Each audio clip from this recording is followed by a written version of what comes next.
Spoiler warning in advance, this video will contain spoilers for the Liyue Archon quest. Please enjoy the video. Wealth, fame, power. Rex Lapis, Prime of Adepti, obtained this and everything else the world had to offer, and his final contract drove countless souls to the seas. You want my treasure? You can have it. I left everything I gathered together in one place. Now you just have to find it. These words lured the traveler to Inazuma in pursuit of stopping the Fatoi's plans. This time they won't lose. Born on December 31st, Zhongli is the mysterious expert contracted by the Wangshan Funeral Parlor and is said to be very knowledgeable in all things. Voiced by Keith Silverstein, that will be the voice used in today's video. The Wangshan Funeral Parlor specializes in dealing with the deceased, mortal and adeptus. The 77th director of the funeral parlor, Hu Tao, deals with the matter of mortals, while Zhongli deals with the ceremonies concerning the adepti. An adeptus lives many times the lifespan of a mortal, meaning that it would not be odd for the rite of parting to only occur once or twice per a mortal's lifespan. The knowledge on conducting the rite of parting and other adepti ceremonies are either lost to time or contained in books. Even so, Zhongli could perform them to perfection. Because of this, Zhongli has gotten the nickname of Living History, or Walking Encyclopedia Zhongli would know. Zhongli has expertise in all manner of things, from fashion to daily essentials, to fine wine, delicacies, teas, economics, politics, spices, to flora and fauna. Even though Zhongli can have a conversation on any of these topics on a typical day, he'll only give a few pieces of useless trivia. Zhongli does this because he likes shared trivia he believes his audience would find interesting.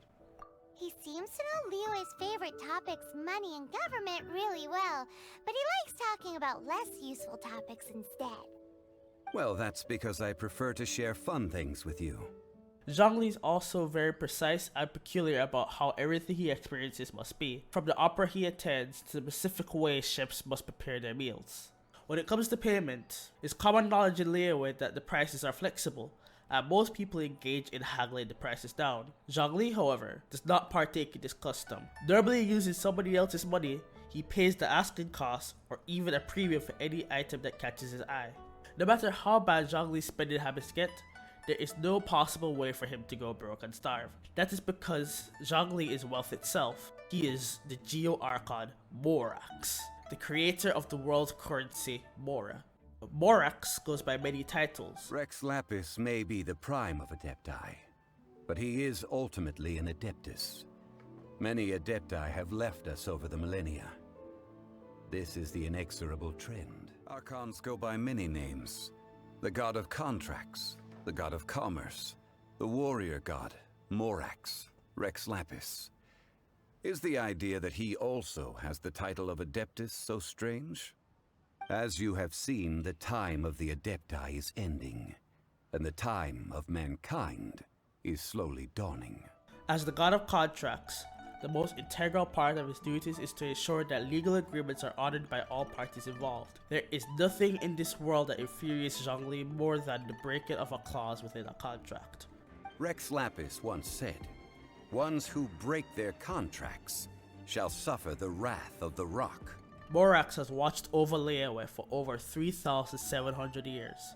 Through this time of the Geo Archon, he has seen many people he considered friends die, get corrupted, or go missing without a trace. Even though Zhongli has a will as strong as stone, even the strongest boulders would weaken from centuries of erosion. This weakening over time affects all living creatures, and it becomes worse the longer the lifespan of the subject in question.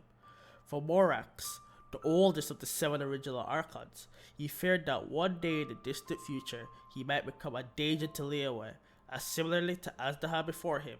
Every friend lost is a little more erosion on the soul, bringing them closer to turn against the people they promised to protect.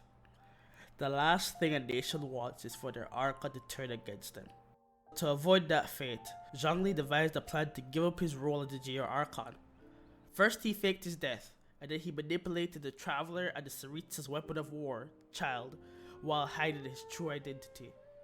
Once satisfied with the outcome of the play he created, he traded away his Geonosis to the Cryo Archon in a contract to end all contracts. This action raises a simple question. What could the Cryo Archon give in exchange for a Gnosis? Now that he has lost his Gnosis, Morak continues to live as Zhongli, working at the Wangshan Funeral Parlor, listening to stories at Third Round Knockout, mainly about himself, and going on the occasional adventure with the Traveler. Zhongli fears that the true history of the world would be lost. Thus, he must ensure that the Traveler learns everything about the past, because only he can keep a true and accurate recording of the past. And with his help, he might discover the darkest secrets of the world. Well, as long as it doesn't break any contracts. The market is closed and the port has settled. Go get some rest.